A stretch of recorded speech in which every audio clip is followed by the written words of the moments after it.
एक बार फिर से हाजिर हूँ आपके सामने एक डरावना किस्सा लेकर। उम्मीद करता हूँ कि ये किस्सा भी आपको पहले की तरह पसंद आएगा। यह कहानी है राजसी की, जो मुंबई के गवर्नमेंट हॉस्पिटल में हार्ट विशेषज्ञ है। पिछले महीने ही राजसी का नागपुर से मुंबई ट्रांसफर हुआ है। राजसी का परिवार नागपुर के पास एक छोटे से गांव में रहता है। परिवार में माँ, पापा और एक छोटा भाई है। राजसी बचपन से ही होनहार थी, एक मेधावी छात्रा होने के साथ साथ एक अच्छी एथलीट भी थी। बचपन से ही एक डॉक्टर बनने का ख्वाब देखती थी। अपनी मेहनत और माँ बाप के आशीर्वाद से अपना सपना साकार किया। राजसी के मम्मी पापा को हमेशा राजसी की शादी की चिंता रहती थी। परियों के जैसी खूबसूरत थी राजसी। अच्छे अच्छे घरों से राजसी के रिश्ते आ रहे थे, पर राजसी पहले अपने पैरों पर खड़ा होना चाहती थी, कुछ बनना चाहती थी, इसलिए शादी के लिए हर बार मना कर देती थी। मुंबई ट्रांसफर होने के बाद कुछ दिन राजसी होटल में रही। फिर जल्दी ही साथ काम करने वाली नर्स फातिमा के घर रेंट पर एक रूम मिल गया। फातिमा मुंबई से 10 किलोमीटर की दूरी पर स्थित एक छोटे से गांव में अकेली रहती थी। फातिमा के माँ बाप पिछले साल रोड एक्सीडेंट में मारे गए थे। फातिमा का कोई भाई या बहन नहीं थी, अपने माँ बाप की इकलौती संतान थी। किसी चीज की कमी नहीं थी। माँ बाप अच्छा खासा बैंक बैलेंस और एक आलीशान मकान छोड़कर गए थे। अकेले रहने के कारण राजसी को अपने यहाँ रेंट पर रूम से दिया, जिससे उसका भी अब मन लग जाता था। रात के 8 बज रहे थे। फातिमा, मैडम घर नहीं जाना, आज काफी लेट हो गया है, बहुत रात हो गई है। राजसी, फातिमा तुम जाओ, मुझे अभी कुछ काम है, मैं काम खत्म करके आती हूँ। फातिमा, जी मैडम। राजसी, गेट अंदर से लॉक कर लेना, मेरे पास दूसरी चाबी है। और हाँ, रास्ते से दूध लेते जाना, चाय पीनी है, सर बहुत दर्द कर रहा है। फातिमा, जी मैडम। रात के से 9 बज रहे हैं। काम करते करते राजसी को समय का ध्यान ही नहीं रहता। तभी वह जल्दी से निकलती है, पार्किंग से अपनी स्कूटी निकालती है और घर के लिए निकल पड़ती है। मौसम बहुत सुहाना था, ठंडी ठंडी हवा चल रही है। राजसी बस अपनी धुन में आगे बढ़ी जा रही थी। चारों ओर अंधेरा छाया हुआ था। अचानक गांव से कुछ पहले राजसी चौंक जाती है, जैसे कोई साया राजसी के बालों को छूकर गया हो। राजसी थोड़ा डर जाती है, स्पीड बढ़ाकर तेजी से गांव की ओर बढ़ जाती है। घर पहुंचकर हॉर्न बजाती है। फातिमा थोड़ी देर बाद गेट खोलती है। राजसी, क्या फातिमा, इतनी देर से हॉर्न बजा रही हूँ, इतनी देर से गेट खोला? फातिमा, कुछ नहीं मैडम, खाना बना रही थी और साथ में गाने भी सुन रही थी। राजसी, हे भगवान, कितने गाने सुनती है फातिमा। अच्छा, आज खाने में क्या बनाया है? फातिमा, गोश्त बनाया है, हा हा हा। राजसी, फातिमा मजाक मत करो, मुझे पता है तुम वेजिटेरियन हो। फातिमा, हाँ, मुझे पता है मैं वेजिटेरियन हूँ, चलिए आप मुंह हाथ धोकर आइए, खाना रेडी है। राजसी, ओह क्या बात है, आज तो बहुत अच्छी महक आ रही है, क्या बनाया है आज खाने में? फातिमा ने। फातिमा, मैडम, आज बनाया है मैंने मटर पनीर, नान, वेज बिरयानी और गाजर का हलवा। राजसी, वाह क्या बात है फातिमा, मजा आ गया। दोनों बैठकर खाना खाते हैं, तभी फातिमा का फोन बज उठता है। फातिमा फोन लेकर ऊपर अपने रूम में चली जाती है। थोड़ी देर बाद आकर खाना खाने लग जाती है। राजसी, आराम से बैठकर खाना तो खा लो फातिमा, क्या हर समय फोन पर लगी रहती हो? किससे बातें करती रहती हो? फातिमा, कुछ नहीं मैडम, एक दूर के रिश्तेदार का फोन था। दोनों खाना खाकर ड्राइंग रूम में सोफे पर बैठकर टीवी देखने लगते हैं। राजसी फातिमा से एक कप चाय देने के लिए कहती है। थोड़ी देर बाद फातिमा चाय लेकर आती है और दोनों चाय पीने लगते हैं। राजसी, फातिमा तुम दूसरी शादी क्यों नहीं कर लेती हो, कब तक अकेले रहोगी ऐसे? फातिमा, अब कौन मुझसे इस उम्र में शादी करेगा, 32 साल की हो चुकी हूँ। राजसी, कोई तो होगा जो तुझसे शादी करेगा, खुदा ने तेरे लिए भी किसी को बनाया होगा। देख लेना, एक दिन जरूर आएगा तेरे सपनों का राजकुमार। फातिमा, जी मैडम देखते हैं, अभी तो कोई नहीं आया, क्या होता है मेरी जिंदगी का? राजसी, फातिमा, अच्छा ये बताओ, तुम्हारा पहला पति कौन था, क्या करता था, वैसे क्या हुआ था उनको? फातिमा चौंकते हुए, कुछ नहीं, बस एक एक्सीडेंट हुआ था। अच्छा मैडम, सोते हैं अब, रात बहुत हो चुकी है। राजसी, ओके फातिमा, शुभ रात्रि। दोनों अपने रूम में चली जाती है। राजसी अपने रूम में पहुंचकर पलंग पर बैठ जाती है और फातिमा के बारे में सोचते हुए लेट जाती है। सोचते सोचते राजसी को कब नींद आ जाती है पता ही नहीं चलता। रात के 12 बजे है। अचानक खिड़की पर कुछ आवाज हुई। राजसी की नींद खुल जाती है। राजसी खिड़की की ओर देखती है। खिड़की के बाहर उसे एक अजीब सी परछाई दिखाई देती है। राजसी डरते डरते खिड़की की ओर जाती है। खिड़की खोलकर देखती है पर कुछ दिखाई नहीं देता। दिखाई देता है तो बस दूर दूर तक काला स्याह अंधेरा और दूर दूर तक फैला घना जंगल। राजसी दोबारा सोने की कोशिश करती है। धीरे धीरे राजसी को नींद आ जाती है। रात के 2 बज रहे हैं। अचानक फिर से खिड़की पर जोर का झटका लगता है, जैसे कोई खिड़की को बहुत जोर से पीट रहा हो। राजसी की नींद अचानक से खुल जाती है और उठकर बैठ जाती है। खिड़की के बाहर फिर वही काला साया दिखाई देता है। राजसी जोर से चिल्लाती है, कौन है वहाँ, कौन है वहाँ? पर उधर से कोई आवाज नहीं आती। राजसी धीरे से बेड से उतरती है, कोने में रखा डंडा उठाती है और खिड़की की ओर जाती है। डरते डरते आगे बढ़ती है। कौन है वहाँ, कौन है वहाँ, बोलता क्यों नहीं? कौन है वहाँ? पर कोई आवाज नहीं आती। राजसी आगे बढ़ती है और खिड़की खोलकर देखती है, पर फिर से उसे वहाँ कोई नजर नहीं आता। खिड़की बंद करके जैसे ही राजसी पलटती है, अचानक से फिर एक जोर की आवाज आती है और फिर वही काला साया नजर आता है। राजसी खिड़की खोलकर देखती है तो देखती ही रह जाती है। एक भयानक काला साया खिड़की के उस पार हवा में लहरा रहा है। पीली चमकती आंखें एकटक राजसी को घूरते हुए। राजसी चीखते हुए नीचे की ओर भागती है, फातिमा, फातिमा। पर गेट लॉक जाता है। राजसी बहुत चिल्लाती है, उसके पास भागने का कोई रास्ता नहीं। राजसी मन ही मन बजरंगबली का ध्यान करती है और हनुमान चालीसा का जाप करती है।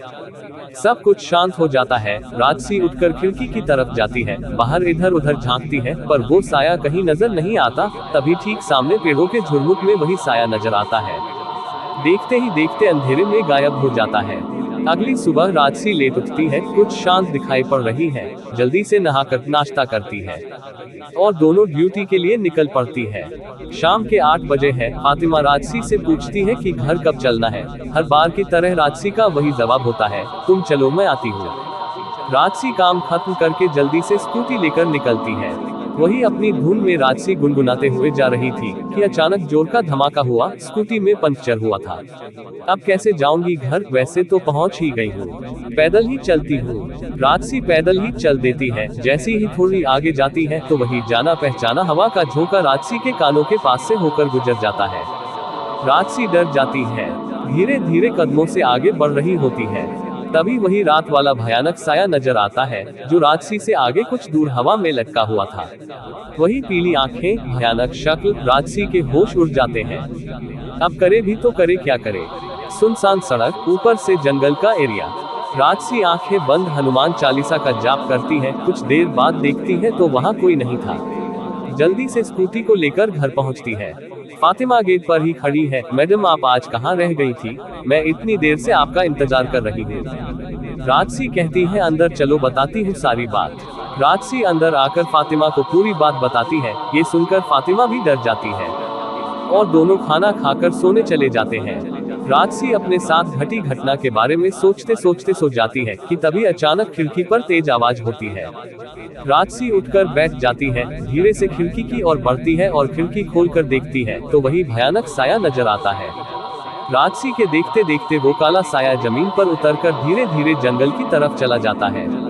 राजसी खड़ी ताकती रहती है और मन में सोचती है कि क्या राज है जो ये साया मुझे दिखाई देता है। कुछ तो बात जरूर है। अगले दिन सुबह राजसी और फातिमा रेडी होकर फातिमा की स्कूटी से ड्यूटी जाते हैं। रास्ते में राजसी फातिमा से पूछती है कि वहाँ उस घने जंगल में वो मिट्टी के टीले से क्या है। फातिमा राजसी को बताती है कि यहाँ बहुत पहले कब्रिस्तान हुआ करता था, पर अब वहाँ कोई नहीं जाता क्योंकि लोगों का मानना है कि वहाँ जिन रहते हैं। दोनों बातें करते करते अस्पताल पहुँच जाते हैं। लंच टाइम में राजसी फातिमा से उसकी पिछली जिंदगी के बारे में पूछती है, पर फातिमा टाल जाती है। राजसी फिर कहती है, बताओ ना फातिमा। बार बार पूछने पर फातिमा यही बताती है कि कोई राहुल नाम का लड़का था। राजसी चौंकते हुए, क्या तुमने गैर बिरादरी में शादी की थी? फातिमा बोलती है कि हाँ, हम दोनों ने कोर्ट मैरिज की थी। अब्बू अम्मी के इंतकाल के बाद हम दोनों यही रहने लग गए थे। राजसी ने पूछा, फिर क्या हुआ? फातिमा बताती है कि कुछ महीने पहले राहुल का एक्सीडेंट हुआ हो। राजसी फातिमा से, सॉरी फातिमा, सब ठीक हो जाएगा। फातिमा आंसू पोंछते हुए, फातिमा, मैडम आज मुझे घर जल्दी जाना है। राजसी, क्यों, क्या हुआ, क्यों जाना है जल्दी आज? फातिमा, एक दूर का रिश्तेदार है, आज वो मुझसे मिलने आने वाला है।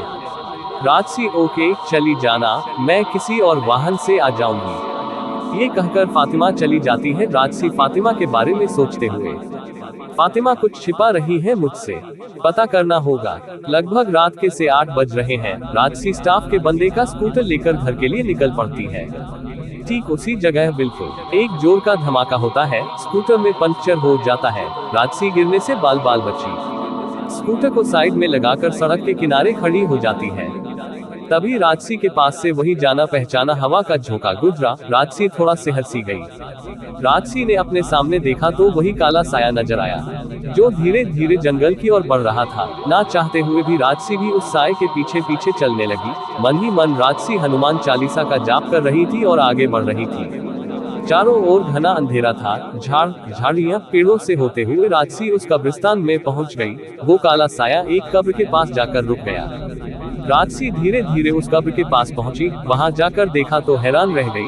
टॉर्च से कब्र पर लाइट जलाकर देखा तो कब्र पर हरी घास उगी हुई थी। राजसी ने और बाकी कब्र पर टॉर्च मारकर देखी तो सब पर सूखी घास थी। राजसी ने इधर उधर देखा तो वो साया भी कहीं नजर नहीं आया। अब राजसी को पूरा यकीन हो चला था कि कहीं ना कहीं कोई बात है जो ये साया मुझे कुछ बताना चाहता है। राजसी वापस आने के बारे में सोचने लगी। 2 कदम ही आए थे कि उसका पैर किसी चीज से टकराया। टॉर्च से देखा तो एक फावड़ा था जिससे राजसी को चोट भी लग गई थी। अब राजसी ने निश्चय कर लिया था कि कुछ भी हो जाए वो सच्चाई का पता लगाकर रहेगी। राजसी ने फावड़ा उठाया और कब्र को खोदने लगी। राजसी ने महसूस किया कि कब्र की मिट्टी बहुत सॉफ्ट थी, बल्कि और जगह की मिट्टी बहुत हार्ड थी। थोड़ी देर में ही राजसी ने पूरी कब्र खोद डाली। अचानक फावड़ा किसी चीज से टकराया। राजसी ने टॉर्च से देखा तो शव की हड्डियां थी और पास में ही कुछ अजीब सी चीज पड़ी थी। राजसी ने उठाकर देखा तो वो चाकू था। तभी राजसी को एक चीज और नजर आई, वो कैमरा था। राजसी कैमरा देखकर हैरान थी कि कैमरा बिल्कुल ठीक स्थिति में था, जैसे इतने दिन तक किसी अनजान शक्ति ने कैमरे की सुरक्षा की हो। अब राजसी ने चाकू और कैमरे को अपने बैग में रखा और घर की ओर चल दी। कुछ दूर चलने के बाद राजसी ने पीछे मुड़कर देखा तो वही साया नजर आया। राजसी अपने स्कूटर के पास गई तो उसने देखा कि स्कूटर के जिस पहिए में पंक्चर हुआ था वो बिल्कुल ठीक था। जल्दी से स्कूटर को स्टॉप किया और घर के लिए निकल पड़ी। घर पहुंचकर राजसी ने आवाज लगाई। थोड़ी देर बाद किसी अजनबी ने दरवाजा खोला। अजनबी बोला, आप कौन? तभी पीछे से फातिमा भी आ गई। फातिमा, अरे मैडम कहाँ रह गई थी आप? मैं कितना परेशान हो रही थी। रात के 12 बज चुके हैं। चलो अंदर आओ जल्दी से। राजसी, ये कौन है फातिमा? यहाँ कैसे आया? ओह अब समझी, इसलिए तुम जल्दी आ गई थी आज। फातिमा, मैडम ये अनीस है, दूर का एक रिश्तेदार है। हम दोनों एक दूसरे को चाहते हैं और जल्द ही शादी करने वाले हैं। राजसी, फातिमा तुमने कभी बताया नहीं अनीस के बारे में, और ये शादी करने का फैसला इतनी जल्द कैसे? फातिमा, मैडम जल्द कहाँ है, हम एक दूसरे को बहुत पहले से जानते हैं। मैडम खाना नहीं खाना क्या? राजसी, नहीं फातिमा आज भूख नहीं है, अब तो सुबह ही खाएंगे। ओके फातिमा, अब जाकर सो जाओ, सुबह मिलते हैं। राजसी अपने कमरे में चली जाती है। थोड़ी देर सुकून से सोफे पर बैठती है। बहुत तरह के विचार राजसी के मन में आ रहे थे। राजसी ने अपने बैग से कैमरा और चाकू निकाला और उनकी सेफ में रख दिया। यही सोचते सोचते राजसी को नींद आ गई। सुबह कब हुई पता ही नहीं चला। राजसी के रूम के बाहर किसी ने नॉक किया। राजसी बोली, आ जाओ फातिमा। तो देखा अनीस है।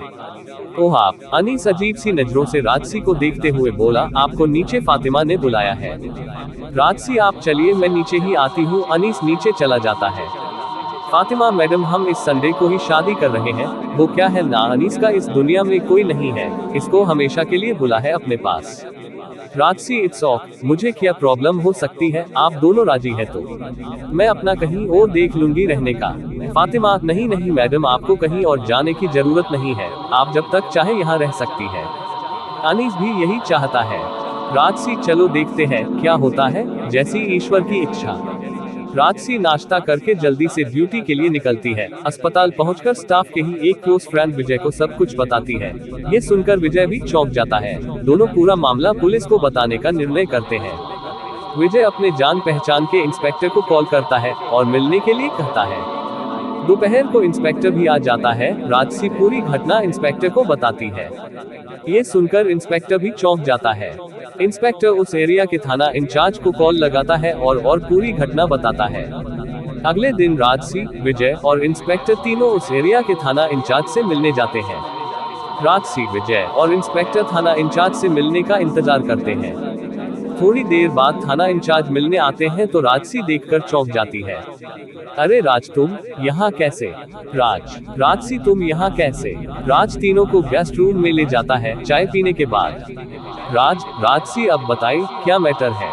तब राजसी राज को पूरा घटनाक्रम बताती है।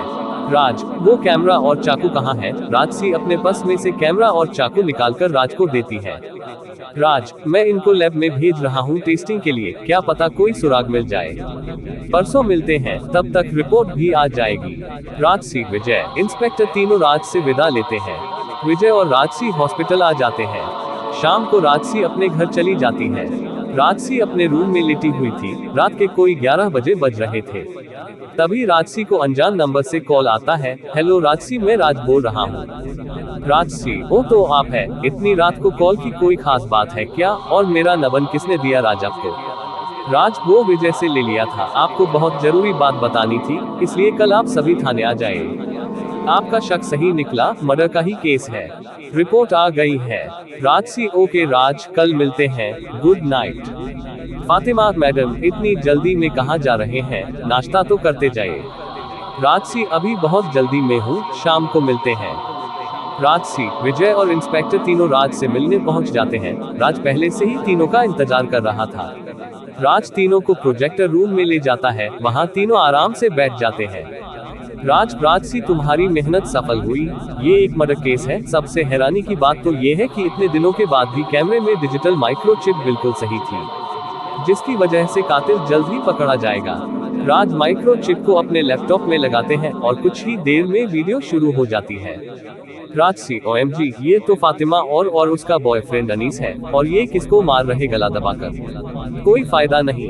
इतने में फातिमा भी अंदर से आ जाती है। पुलिस को देखकर रोने लगती है। राजसी, फातिमा, अब रोने से क्या फायदा? जब राहुल को जान से मारा था तब रोना नहीं आया। चल अब ये बता कि राहुल को क्यों मारा? फातिमा रोते हुए, राहुल मुझे बहुत प्यार करता था, मेरे लिए अपना परिवार भी छोड़ दिया था, पर मैंने ही उसके साथ धोखा किया था। एक दिन राहुल ड्यूटी से घर जल्दी आ गया तो उसने मुझे और अनीस को साथ में देख लिया। फातिमा, राहुल ने मुझे बोला तो कुछ नहीं, बस गुस्सा होकर अपने कमरे में चला गया। तभी अनीस ने राहुल को मारने का प्लान बनाया। मैंने मना किया तो अनीस नहीं माना। फातिमा, बार बार कहने पर मैं मान गई। हम दोनों राहुल के रूम में गए, वहां देखा राहुल कैमरे के साथ कुछ शूट कर रहा था। मैंने राहुल को बोला कि हमें कुछ बात करनी है। फातिमा, पर राहुल नहीं माना और कहने लगा तुम लोग जाओ यहाँ से। अनीस और राहुल की बहस होने लगी। छीना झपटी में कैमरा राहुल के हाथ से छूट गया। राहुल अनीस को बेतहाशा पीट रहा था तो मुझसे देखा नहीं गया। फातिमा, मैंने राहुल के सिर पर फ्लावर पोट दे मारा, राहुल बेहोश हो गया। अनीस ने राहुल के पेट पर चाकू से कई वार किए, राहुल ने वही दम तोड़ दिया। फातिमा, राहुल की लाश देखकर हम दोनों घबरा गए और हमने रात में ही राहुल की लाश को कब्रिस्तान में दफना दिया, साथ में चाकू और कैमरा भी कब्र में ही दफना दिया। हमने सोचा किसी को पता नहीं चलेगा। राजसी, कितनी बेगैरत औरत है तू, जिस पति ने तेरे लिए अपना सब कुछ छोड़ दिया तुमने उसको ही धोखा दिया। खैर अब जेल में अपने गुनाहों की सजा काटना। राज कांस्टेबल, दोनों को हथकड़ी लगा दो और ले जाओ दोनों को। राजसी, बहुत बहुत शुक्रिया आपका, जो आपकी वजह से ये अनसुलझा केस सुलझ गया। फातिमा, मैडम ये तो बता दीजिए कि आपको कैसे पता चला हम दोनों के बारे में? राजसी, फातिमा, बस ये समझ लूं कि मैं इसी वजह से शायद तुम्हारी लाइफ में आई। और राजसी ने एक एक करके पूरी बात फातिमा को बताई। ये सुनकर फातिमा का मुंह फटा का फटा रह गया। राजसी, फातिमा, वो कहते हैं ना, खुदा के यहाँ देर है अंधेर नहीं, कर्मों का फल जरूर मिलता है। फातिमा, राज एक विनती है, राहुल की आत्मा भटक रही है, उसका अंतिम संस्कार कर दिया जाए। राज, ये सही कहा आपने राजसी। और सभी उस कब्रिस्तान में जाते हैं और वही पूरे विधि विधान से राहुल का अंतिम संस्कार करते हैं। आज राहुल की भटकती आत्मा को शांति मिलेगी। ओम शांति ओम। तो दोस्तों, ये थी आज की कहानी। ऐसे ही कहानी सुनते रहने के लिए चैनल को सब्सक्राइब जरूर करें। धन्यवाद।